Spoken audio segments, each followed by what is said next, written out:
Este domingo se cerraron las votaciones del plebiscito por el TPP-11, instancia organizada por diversas fundaciones para abrir el debate sobre este acuerdo internacional. Además, durante la semana, la Comisión de Relaciones Exteriores del Senado se reunirá una vez más para discutir este tema. Es para hablar sobre esto particularmente que nos encontramos en este minuto con el subsecretario de Relaciones Económicas Internacionales, Rodrigo Yáñez. Muchas gracias por estar con nosotros. Gracias a ti, Francesco. En una institución nueva.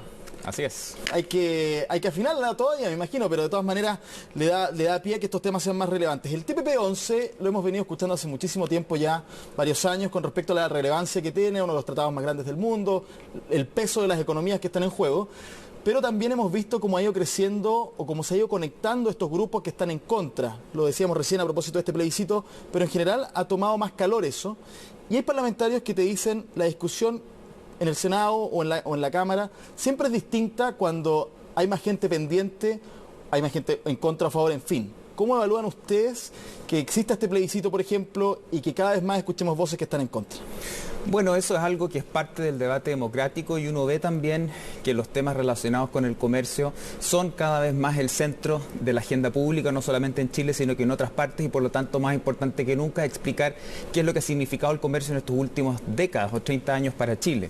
Entonces, el TPP-11 es una muy buena oportunidad para poner sobre la mesa lo que ha significado la apertura comercial para Chile en términos de empleo, de empresas generadoras de exportación y también en la diversificación de nuestra canasta exportadora. Somos un país de 18 millones de habitantes, pequeño y lejano, y por lo tanto hoy día, y sobre todo en un contexto de guerra comercial, es más importante que nunca profundizar nuestra red de acuerdos de libre comercio y diversificar hacia dónde están yendo nuestras exportaciones. Por eso es que defendemos tan decisivamente este acuerdo, que por lo demás fue suscrito en la administración anterior, no en esta. Entonces hay un tema de convicción y hay un tema también de política de Estado, de estar muy también conscientes de lo que ha significado la apertura comercial para Chile y su desarrollo. Ahora, con respecto a ese argumento de la tradición que ha tenido Chile con respecto a la política comercial a nivel internacional, la oposición lo ha dado vuelta para alegar, por ejemplo, cuando el gobierno no ha suscrito tratados internacionales como son los de migraciones y los de medio ambiente. Y la crítica es, cuando hablamos de apertura, cuando hablamos de economía sí, cuando hablamos de derechos no. Y eso mismo han estado planteando un poco ciertas organizaciones, que finalmente aquí lo único que importa es porque estamos hablando de comercio y no de gente.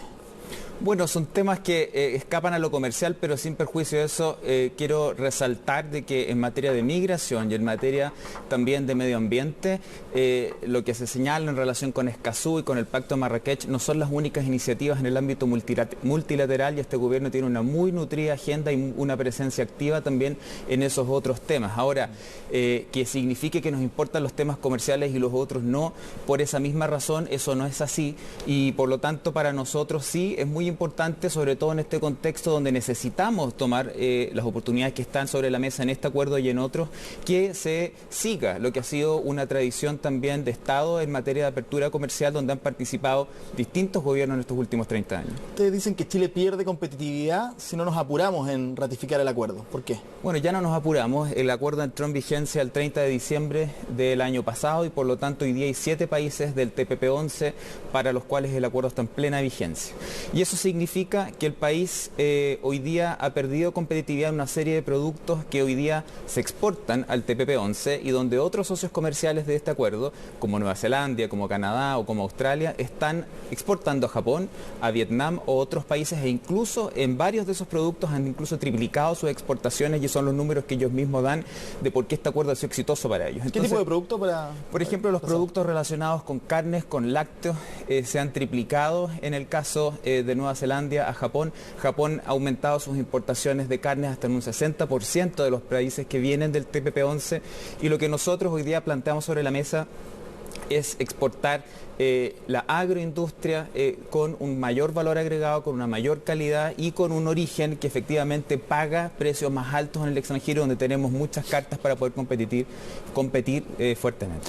El tema de los aranceles aquí es clave y es parte también de lo que usted señalaba con respecto a la guerra comercial, con un Estados Unidos que formó parte en un minuto y después no, con un presidente Trump muy firme en esa materia. ¿De alguna manera el TPP se puede convertir en una suerte de barrera de contención frente a una guerra comercial que nos está complicando muchísimo, dicen economistas de lado y lado? Bueno, una suerte de seguro o de mitigación de lo que ha significado esta guerra comercial que claramente ha impactado a Chile. Esto es una mala noticia y por lo tanto cuando vemos que el precio del cobre ha caído en casi un 12% en estos primeros 6 meses, de que nuestro comercio exterior ha disminuido en un 6% en estos 6 primeros meses en comparación con los 6 meses del año anterior, los primeros 6 meses del año anterior, claramente hay un efecto, hay un impacto y eso se traduce a menor crecimiento, menor empleo. Y por lo tanto, cuando se dice que este acuerdo, que es el más importante del Asia-Pacífico y el tercero del nivel mundial, que nos conecta con una comunidad de 500 millones de habitantes, obviamente, con mercados como Japón o como Vietnam. Japón es el tercer destino de nuestras exportaciones. Por lo tanto, es muy importante tener ventajas arancelarias que hoy día no tenemos con los acuerdos que ya existen. Por lo tanto, ahí es donde vemos que en los productos que Chile exporta al TPP-11 hay una caída mensual de cerca de 54 millones de dólares al mes. Y por lo tanto, si uno lo proyectara durante el año, podría incluso pensar en 540 millones de dólares a lo menos de pérdida de exportaciones y que va acompañada de una pérdida de competitividad porque otros socios están haciendo uso de esas ventajas arancelarias del TPP-11. Ahora, toda apertura tiene un efecto interno y estas organizaciones que se han ido juntando, organizando entre todas, por decirlo de alguna forma, plantean que va a haber una pérdida fuerte de empleo. Ustedes dicen todo lo contrario, que se va a generar empleo. Chile efectuó una apertura comercial incluso unilateral hace ya más de 20 años y producto de sus acuerdos tiene un arancel que está en un 0.3% y por lo tanto hoy día el 95% de nuestras exportaciones sale al mundo a través de alguno de los 28 acuerdos de libre comercio que tenemos y esa apertura ya se produjo.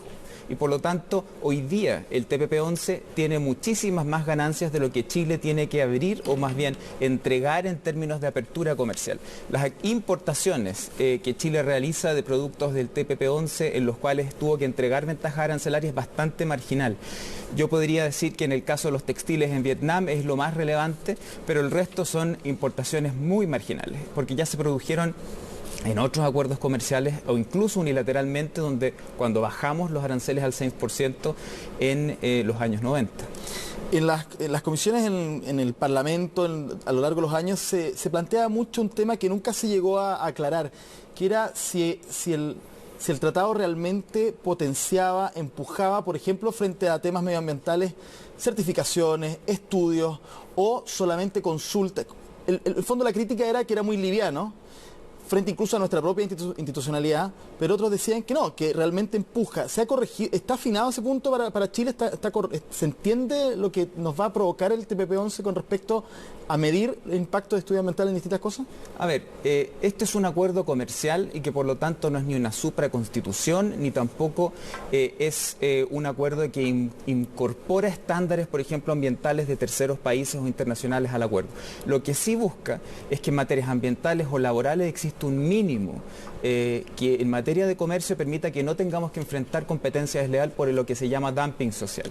Y por lo tanto que países que podrían tener un estándar laboral o ambiental menor al chileno, que efectivamente existe un mínimo, en el caso de los temas laborales son los principios de la OIT, frente al cual los países no puedan ir más atrás de su legislación laboral, pero tanto en estos temas ambientales como laborales lo que rige es la ley de cada país. Y cada país determina su estándar y lo importante es que este acuerdo nos dice a nosotros, Chile, usted puede ir mucho más arriba de lo que establece el TPP-11, pero no puede volver atrás para efectos de hacer su comercio más competitivo o más barato. Sobre el tema de las patentes y precios de medicamentos, ustedes plantean que no va a prolongar, alterar plazos de monopolio sobre productos farmacéuticos. Y la crítica que han hecho algunos es con respecto a qué puede generar eso, por ejemplo, con la venta de medicamentos genéricos. Bueno, el tema de los medicamentos genéricos, primero que nada en este acuerdo, ni una sola coma de nuestra ley de propiedad intelectual en materia de farmacéuticos va a cambiar producto del TPP-11. Lo que aquí se ha señalado es que existe un sistema que se denomina linkage, que vincula a las autoridades sanitarias con las que otorgan una patente y por lo tanto que no se otorgue un permiso sanitario a quien para generar, por ejemplo, un medicamento genérico que tiene una patente a su favor. La protección de patentes en materia de años es exactamente la misma que hoy día rige. Y el linkage que establece este acuerdo ya es algo que Chile está implementado desde hace años, producto de otros acuerdos comerciales. Por lo tanto, cuando se dice que aquí antes de su comercialización este acuerdo va a impedir o va a bloquear los genéricos, Lo reitero, no cambia en una sola coma la ley que Chile tiene hoy a este respecto y vamos a ver los genéricos como los vemos hoy día, más adelante hacia el futuro, con exactamente el mismo nivel de protección que hoy existe. Muchas veces se ha confundido, y lo vi yo mismo en la discusión en la Cámara, este acuerdo con el TPP-12, con Estados Unidos en la mesa, donde efectivamente habían plazos más amplios de protección que hoy día no están en este acuerdo y que salieron cuando Estados Unidos se retira de la mesa. Por lo tanto, este es un nuevo TPP y por eso le llamamos TPP-11, donde efectivamente hay 20 disposiciones que salieron de este acuerdo, 11 de las cuales eran en materia de propiedad intelectual y que no van a volver a este acuerdo, sino, uno, son aprobadas por todos los países del TPP-11 y segundo, en el caso de Chile, va al Congreso Nacional. Eso lo hemos dicho en cada una de las comisiones a las que hemos ido. ¿Alguna proyección, para cerrar, alguna proyección de cuándo se ratifica o no el acuerdo? Bueno, los tiempos del Congreso son los tiempos del Congreso. Nosotros como Ejecutivo sí quisiéramos que este acuerdo entre en vigor cuanto antes, porque además, una vez recién aprobado, 60 días después recién, podemos aprovechar los beneficios del acuerdo. Pero quiero resaltar una cosa que es bien única respecto a este acuerdo. Chile se comprometió a evaluar el impacto y cómo beneficia justamente a las pymes, al calentamiento global o el cambio climático, a los pueblos originarios, al desarrollo económico regional, al comercio electrónico a través de las pymes y también a la mujer en el comercio 3 años después de que este acuerdo entre en vigor, y lo vamos a hacer junto con Nueva Zelanda y con Canadá. Y eso es algo que no existe en otro acuerdo. Por lo tanto, para nosotros es muy transparente que este es el acuerdo más inclusivo que Chile ha firmado y queremos medirlo y queremos que también tenga ese impacto en la ciudadanía. Subsecretario, muchas gracias por su tiempo con CNN Chile. Muchas gracias, Francesco. Nosotros nos vamos a una corta pausa, volvemos con más noticias.